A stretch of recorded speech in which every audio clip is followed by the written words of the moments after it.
Okay guys, this is the Joe Chiccarelli vocal strip, the latest addition to the T-RackS series from Multimedia.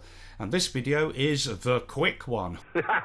But if you want the big one, that's the long, full, in-depth one where I really go into it and show you on different types of vocals and really drill into its features. Check the description below for the full in-depth video, but this is the short one.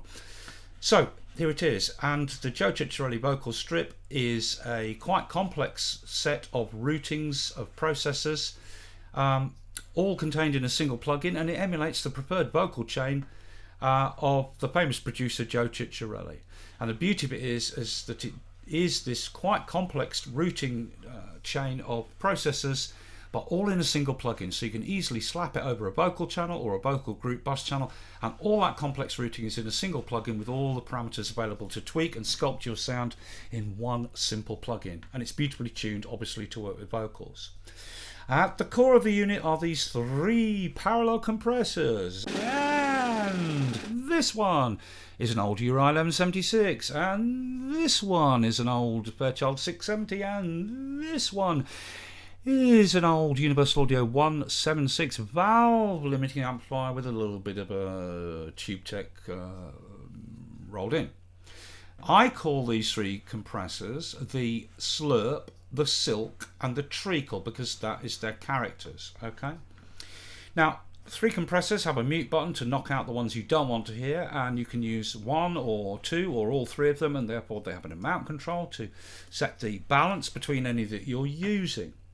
Okay, they don't have any parameters controls, they simply have an amount knob, and the more you roll this on, the more and more compression you get, and also other characters change. So in the case of the 1176, the more you roll this on, the more and more compression you get, but the ratio increases and the release time increases. Okay, with the Fairchild 670, the more you turn up the amount, it's a very invisible compressor, so you don't really hear a massive change at all. It's just subtle. Okay, and with this one, the more you turn it up, it goes from compression to full valve limiting, and the more that you turn it up all the way to full hard limiting or brick wall limiting, then the more and more valve and transformer saturation artifacts you get. Okay, so starting with the 1176, its primary use and why I call it the slurp is it works in combination with this presence control in the 3-band EQ. When you boost this center frequency presence control, which is somewhere around 1 to 2.7K, somewhere around there, the classic vocal presence frequency area, when you boost this, regardless of whether the 3-band EQ section is in pre or post, it always boosts that presence frequency band into the output chain of the 1176. So you can use the presence boost in combination with the 1176, which has a super fast attack, to really accent more and more and more and more and more the presence area of the vocal, the intelligibility area of the vocal, where all the sound of the mouth and the lips and the forming of the words is, all that. And the 1176 being super fast, it slurps down on those attack transients, giving you that wonderful slurping, right? So this gives you all that presence, intelligibility, emphasis of the breath and things like that. Mama just killed a man, put a gun against his head, pulled my trigger, now he's dead. Mama, life had just begun. Okay, so that's that. This I call it the slurp because it accents all the slurp in combination of the presence area in combination with that presence control. This is the silk. It just gives you a nice, non-intrusive, silky compression control. Mama just killed a man, put a gun against his head, pulled my trigger, now he's dead. And as I say, you don't really notice any artifact difference as you roll it on more and more and more. You are getting more compression, but you don't notice it because 670 is very invisible. It's super fast, but it has a long release. But the character of this is, even when you're really driving it, that long release doesn't kill transient movement in the release phase of the compressor, so it never crushes, never sounds like it's sort of approaching or doing anything like limiting. Okay, and then finally this one is the treacle. Mama just killed a man, put a gun against his head. Now it's brick wall limiting. You can clearly hear that. Mama just killed a man, put a gun against his head, pulled my trigger, now he's dead. And when you really pile the compression on, not only does it go to limiting, but you start to get more and more and more of that emulation of the valve and transformer saturation from that unit. So you mix and match them. So, you know, to set up a sort of classic vocal sound, for example, I would use the silk initially. Mama just killed a man, put a gun against his head, pulled my trigger, now he's dead. Mama. Okay, that's getting me a nice controlled, pretty invisible compression. Then, using the presence control in combination with this, I bring in the presence emphasis. Mama just killed a man, put a gun against his head, pulled my trigger, now he's dead. Yeah, as much or as little as you want, etc., etc. That's how that kind of works. Those three work, okay? The body control brings in beautiful warmth. Mama just killed a man, but never sounds cardboard boxy. Okay, beautiful. The air is at around 8K and brings in all that lovely 8K silver. Let's roll that back a bit. Mama just killed a man. Okay, I'm really piling on now. So now with that really, really boosting that 8K, let's check the de-esser. Here we go. Mama just killed a man. And without. Mama just killed a man. And with. Mama just killed a man. And the beast type frequency, center frequency. Mama just killed a man. So a very, very effective de-esser. Did I talk about this high pass? Well, if I didn't, it goes up to 250. Mama. So you can really take out the bottom end of a vocal or just use it to remove plosives. That can be really useful if you need to get rid of the bottom end of a vocal completely. I think I said this, but in case I didn't, one example of that would be trying to slot a rock vocal into a really, really dense and heavy guitar mix where the bottom end of the vocal won't be heard and it could just muddy things up. Okay, just back to this 3-band EQ. As I said, it can be switched pre-post. When it's in pre, all 3 bands affect the signal going into the parallel compressors, whichever you're using. In post, all 3 bands are post the 3 compressors. But whether you're in pre or post, when you boost the presence, it always boosts into the output of the 1176 chain. But if you cut, it will cut pre the 3 compressors or post the 3 compressors. Okay. Right, let's get up. Mama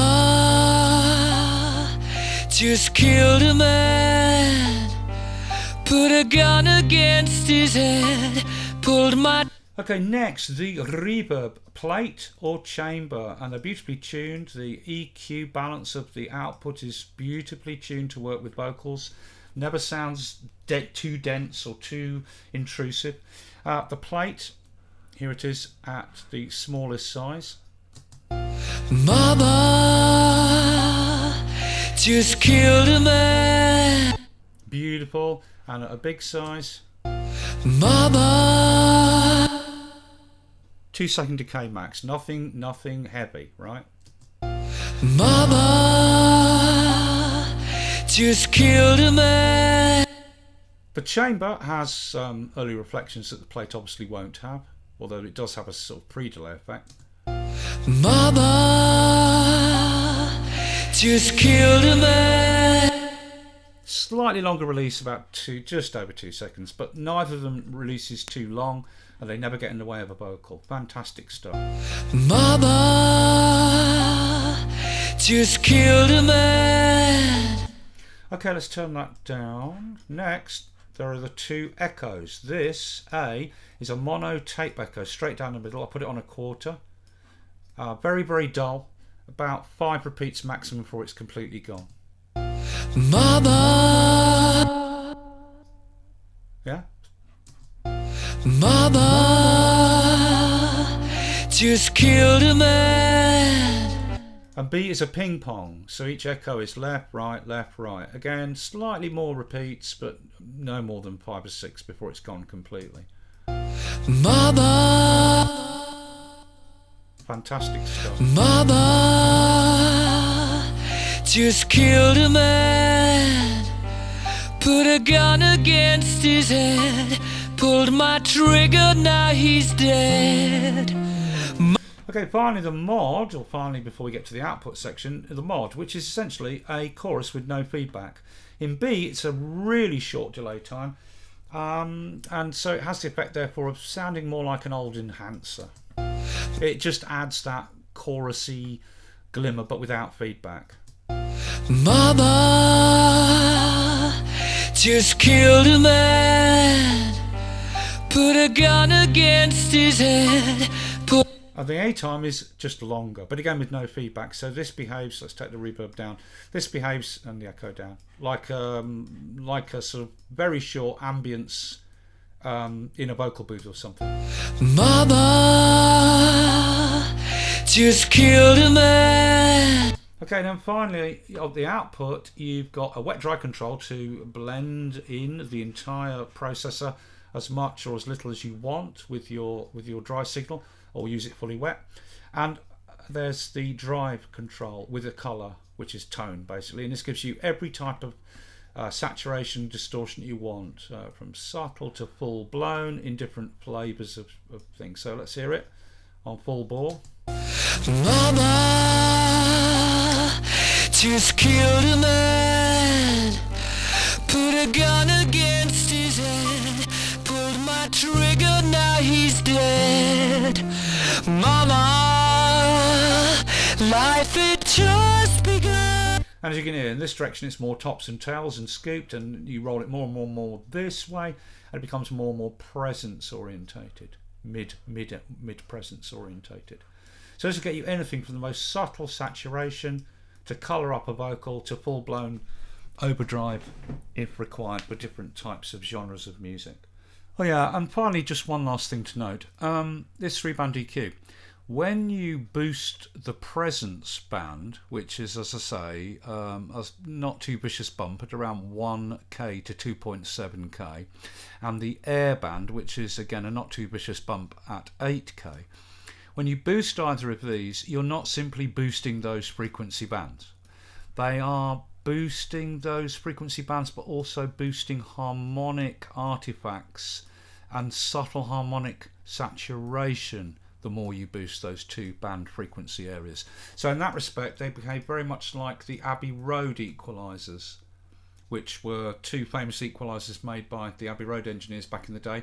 The high-end box was at fixed 8k unit, and the mid or presence one was switchable between 2.7 and 3.5k. So this behaves more like the 2.7k Abbey Road box, and this behaves more like the 8k Abbey Road box. They do exhibit that subtle thing where they're just beautifully boosting harmonic related content and subtle harmonic saturation related to those frequency bands when you boost them, which is a very pleasing sound. Okay. Other than that, there's an input level and output level to balance. There are presets and you can create and save your own, obviously. All right. Knock it in and out with the power button seamlessly, and there's a reset if you need to do that. Also, like all T-RackS plugins, regardless of which DAW you use, the plugin wrapper features the wonderful infinite undo and redo buttons, and they are literally infinite, as well as the bank copy. So if I've got this sound like this, I copy it and I can paste it into any of the other banks. So I'll paste it into B. Now A and B are the same. I can now tweak B. I'll make it slightly more present, bit less air, a little bit warm, let's say, whatever changes I make. And then on the fly, I can seamlessly switch between the 2 subtle different ones and choose the one I want. And you can do that with up to 4 examples. Mama. And then that allows you to really set up some slightly different variations, choose between them, and bam, then when you've got the one you want, save it as a preset if you like. And that's it, the Joe Chiccarelli vocal strip. Hey mama, spremi limone. And it's a really good plugin, this. I mean, man, it really is.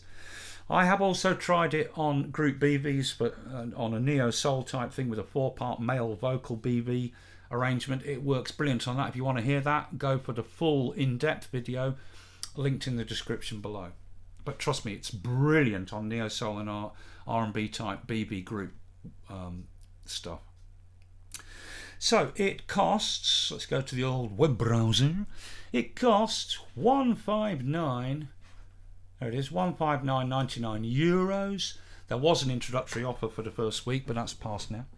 And of course, like all IK Multimedia T-RackS plugins, you can try it completely free.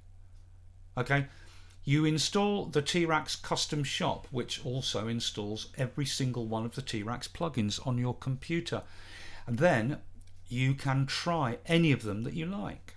On the wrapper of the plugin, you just tick the cart and it will ask you, do you want to go into demo mode? And you say yes. And from that point, you get about 10 to 12 days of real unrestricted use where you can really try it out. So my advice would be get that free demo and try it if you don't have any T-RackS stuff at all, and also you can try all of their other stuff as well by just activating any of the plugins in their enormous range that you want to try out, and any you want to keep, you just buy them and then they're available for use in your DAW. The Joe Chiccarelli vocal strip, fantastic stuff, works great on vocals, any genre.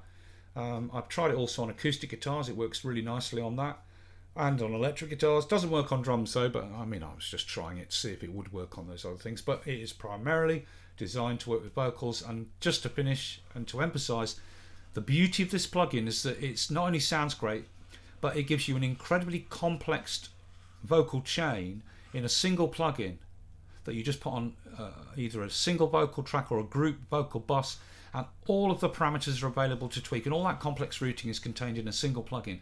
So you can sculpt and mold and tweak your vocal sound without having to have an enormous selection of plugin windows open on the screen at the same time that you're jumping between, which you'd have to do to emulate this with individual plugins. Okay, and there it is, the Joe Chiccarelli vocal strip. Hope that's useful, but for the real SP on this, check the full-length video in the description below, and I'll see you for more videos soon.